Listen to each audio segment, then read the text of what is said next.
नमस्कार दोस्तों, एस्ट्रो मनन में आपका स्वागत है। मैं आपका दोस्त अशोक अग्रवाल। आज हम जो विषय लेके आए हैं वो एक करंट टॉपिक पे है जो 19 नवंबर 2021 को चंद्र ग्रहण लग रहा है। उसी पे मैं थोड़ी सी बात करूंगा क्योंकि उसका जो लाल किताब में इतना महत्व है कि अगर आपके पास कुछ योग हैं और ग्रहण वाले दिन कोई उपाय कर लिया जाए तो वो एक वर्ष भर के लिए वो जो आपका कुयोग है या जैसे बुरा योग कहते हैं वो उसके जो अशुभ प्रभाव हैं उनमें बहुत कमी आ जाती है। इसीलिए मैं इस ग्रहण पे चर्चा कर रहा हूँ कि ये जो 19 नवंबर 2021 को पड़ेगा। भारतीय समय अनुसार ये ग्रहण दोपहर को 11:32 पे शुरू होगा और 5:33 तक ये इस सदी का सबसे लंबा ग्रहण है, 6 घंटे रहेगा। मगर ये खंडग्रास यानी कि चंद्रमा की थोड़ा सा भाग ही इससे ग्रसित होगा। खंडग्रास का कोई ज़्यादा महत्व नहीं होता और क्योंकि अगर पूर्ण ग्रहण ना हो तो सूतक वगैरह का भी कोई प्रावधान नहीं रहता इसमें। इंडियन माइथोलॉजी के अनुसार जब चंद्र या सूर्य को राहु या केतु ग्रसते हैं तो चंद्र ग्रहण लगता है। उसके पीछे अमृत मंथन की कहानी बनाई गई है ताकि ये घटनाएं याद रहें। मगर जो वैज्ञानिक तथ्य है वो ये है कि सूर्य चंद्रमा को लाइट देता है और जब चंद्रमा के और सूर्य के बीच धरती आ जाती है, जितने समय वो अपने भ्रमण काल में उसके बीच में रहती है, तो उस समय जो छाया पृथ्वी की पड़ती है चंद्रमा पे उसे चंद्र ग्रहण करते हैं। ये एक वैज्ञानिक पहलू है इसका। मगर जो आकाश में जो भी घटनाएं होती हैं उनका मानव के जीवन पे, हमारे जो धरती पे रहने वाले लोग, पशु पक्षी प्राणी हैं, इन सब पे उनका असर पड़ता है।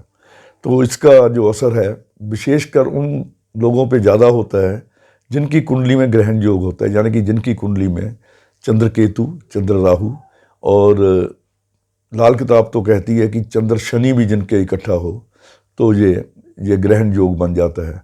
क्योंकि चंद्र राहु इकट्ठे हों तो आदमी भयभीत रहता है। आपने देखा होगा चंद्र राहु, मेरा भी अपना एक्सपीरियंस है कि चंद्र राहु जिनकी कुंडली में इकट्ठे होते हैं वो एंग्जाइटी के पेशेंट होते हैं।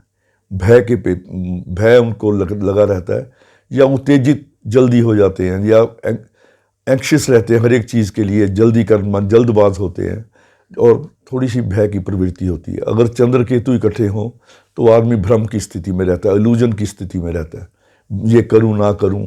और जो जॉइंट्स पेन है उनके, जो केतु की चीज़ें, रीढ़ की हड्डी, सर्वाइकल, उनसे वो ग्रसित रहते हैं। अगर चंद्र शनि कुंडली में इकट्ठे हों तो अवसाद की स्थिति रहती है। अवसाद का मतलब आदमी जल्दी डिप्रेस हो जाता है, जल्दी हिम्मत हार जाता है, नए काम के प्रति उत्साह कम होता है।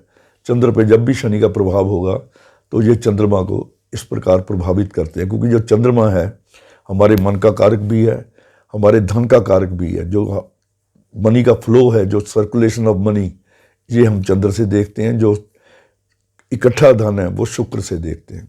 तो चंद्रमा का धन पे भी बड़ा प्रभाव पड़ता है। और ये हमारा जो रक्त संचालन है, सर्कुलेशन ऑफ ब्लड, इस पे भी चंद्रमा का प्रभाव रहता है। इसलिए जब चंद्र ग्रहण होता है तो ये विशेषकर इन चीज़ों पे ज़रूर असर करता है।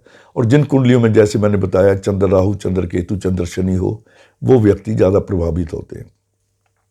तो इस बार 19 नवंबर 2021 को ये चंद्र ग्रहण पड़ रहा है। 6 घंटे का ग्रहण है। सुबह 11:30 बजे शुरू होकर 5:30 बजे ख़त्म होगा लगभग दोपहर को। और ये भारत में, उत्तर पूर्व भारत, आसाम और अरुणाचल में दिखाई देगा।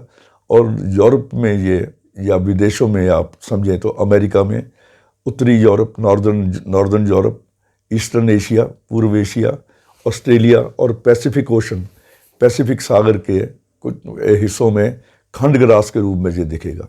यानी कि इसकी जो पूरा ग्रसित नहीं होगा, थोड़ा सा हिस्सा ग्रसित होगा। मगर उसके भी जो इफेक्ट्स हैं ये अपनी धरती पे जरूर पड़ते हैं। ब्रह्मांड में जो भी घटना होती है उसका असर धरती पे जरूर होता है। इसलिए जो नवग्रह हैं उनकी जो रश्मियां हैं प्रत्येक आदमी को प्रभावित करती हैं। ये ग्रहण वृष राशि में हो रहा है और कृतिका नक्षत्र पर हो रहा है। तो वृष राशि और कृतिका नक्षत्र, जिनकी वृष राशि और कृतिका नक्षत्र है, वो जातक इससे विशेष प्रभावित रह सकते हैं। वृष राशि शुक्र की है, तो जो शुक्र के काम करते हैं, जैसे हमारा बॉलीवुड है, फिल्म इंडस्ट्री है, टेलीविज़न है, टेलीविज़न में काम करने वाले, सौंदर्य प्रसाधन बनाने वाली कंपनियां जो कॉस्मेटिक्स वगैरह बनाती हैं, स्त्रियों के काम काज जो करते हैं लोग, उनमें जो डील करते हैं, उनके लिए शुक्र मिट्टी का भी कारक है, जो मिट्टी का काम करते हैं, मिट्टी का खनन वगैरह का काम करते हैं या मिट्टी की सप्लाई करते हैं, उनके लिए। और सूर्य का काम, सूर्य सरकारी काम करते हैं, जो जन ठेकेदार हैं, जो सरकार से संबंधित काम करते हैं, उच्चाधिकारी हैं। और सरकार को भी सूर्य से देखा जाता है कि सूर्य का नक्षत्र ग्रसित हो रहा है, इसलिए सरकार के कामकाज पर भी विशेष प्रभाव पड़ेगा। ये हो सकता है कि सरकार से कुछ ऐसे फैसले लिए जाएं जिससे जनता उद्वेलित हो जाए। तो ये जो घटनाएं होती हैं, ये मानसिक स्तर पर भी काम करती हैं, चाहे व्यक्तिगत हो चाहे सामूहिक हो।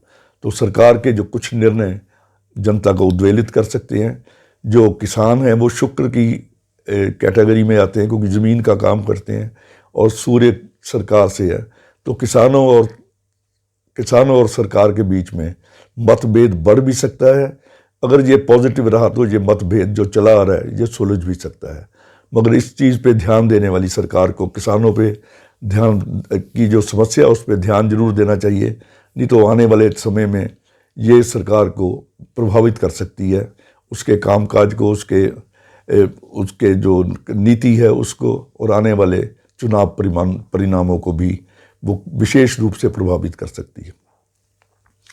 अब मैं बताता हूँ इसके जो राशियों पे है, इसके वैसे तो इसका असर सारे ब्रह्मांड पे होता है, मगर क्योंकि ये वृष राशि में हो रहा है और इसमें हो रहा है कृतिका नक्षत्र में, तो वृष राशि वाले, और विशेषकर जिनका वृष राशि भी है, कृतिका नक्षत्र भी है, उनको कुछ सावधानी बरतनी चाहिए। आने वाले ग्रहण का असर आने वाले 2 महीने तक देखा जा सकता है। अगर कोई बुरा या अच्छा असर होता है वो 2 महीने में दिखाई देता है। तो ऐसे जातकों को, वृष राशि वालों को आने वाले 2 महीने कुछ सजग रहने की आवश्यकता, अपनी सेहत का ध्यान रखें। और तुला राशि में ये अष्टम भाव में हो रहा है, उनको अपनी सेहत का विशेष ध्यान देना चाहिए। और मिथुन राशि में ये 12वें भाव में हो रहा है, तो उनको खर्चों पे कंट्रोल करना चाहिए, अपने जो ऊल जलूल के खर्चे ना करें, जो ज़रूरी खर्च हम वही करें, अदरवाइज़ लोन की स्थिति में आ जाएंगे वो। कर्क राशि वालों के ये 11वें भाव में हो रहा है, उनके लिए बहुत अच्छा है। मीन राशि के में 3रे भाव में हो रहा है, उनके लिए बहुत ही अच्छा है। धनु राशि के 6ठे भाव में जाएगा ये, उनके लिए बहुत अच्छा है। और सिंह राशि के 10वें भाव में, कन्या राशि के 9वें भाव में, इन राशियों के लिए ये विशेष आने वाले 2 महीने शुभ प्रभाव देने वाले होंगे। और शेष जो राशियां 2-3 बची हैं, उनके लिए सामान्य जीवन जैसा चलता है वैसा ही चलता रहा है। अब मैं आता हूँ लाल किताब पे। चंद्र राहु, चंद्र केतु, चंद्र शनि जिस भी कुंडली में जिन जातकों के इकट्ठे हैं, इस दिन वो विशेष क्या करें, एक ही दिन के उपाय से आने वाले 1 वर्ष तक उनको उस योग से जो चंद्र शनि, चंद्र राहु, चंद्र केतु से बनता है, उससे जो उसके दुष्परिणाम होते हैं उनसे काफ़ी लाभ रहता है 1 साल के लिए, या जब तक कोई दूसरा ग्रहण ना आए, चंद्र ग्रहण आए, तब तक उनको इस चीज़ का लाभ मिलता रहेगा। वो क्या करें, 100 ग्राम जौ, 100 ग्राम तिल, 100 ग्राम बादाम, 100 ग्राम उड़द और 1 नारियल, 5 चीज़ें, उड़द, जौ, तिल, बादाम, ये 100 ग्राम और 1 नारियल, इन 5 चीज़ों को ग्रहण के समय में जल प्रवाह कर दें। अगर जल प्रवाह की कहीं भी, भारत में बहुत प्रदेश ऐसे हैं जहाँ राजस्थान जैसे या कुछ और भी दूर दराज पहाड़ी इलाके होते हैं जहाँ इस चीज़ की चलते पानी की व्यवस्था ना हो, तो वो ये चीज़ें किसी गरीब को या किसी नीडी को जो आवश्यकता हो, जैसे ये तिल, जौ, गुड़ वगैरह, उसे दे सकते हैं। अगर वो भी व्यवस्था ना हो कहीं कुछ देने की, तो इन चीज़ों को ग्राइंड करके, नारियल को छोड़ के इन 4 चीज़ों को ग्राइंड करके आप चीटियों वगैरह का, या इनको गूंथ के, आटा गूंथ के किसी गाय भैंस को भी खिला सकते हैं। ये छोटा सा उपाय है। ये उपाय करने से जो चंद्र राहु, चंद्र केतु और चंद्र शनि जिनके कुंडलियों में ये योग है, तो इस योग के दुष्परिणाम हैं, उनसे आपका आने वाले चंद्र ग्रहण तक या विशेषकर 6 महीने तक इस जो असर है इस उपाय का वो रहता है। तो आप जो समर्थ हों, जो करना चाहें, वो इसे करके लाभ उठा सकते हैं। तो आज बस इतना ही। कल किसी और वीडियो के साथ फिर उपस्थित रहूँगा। नमस्कार, धन्यवाद।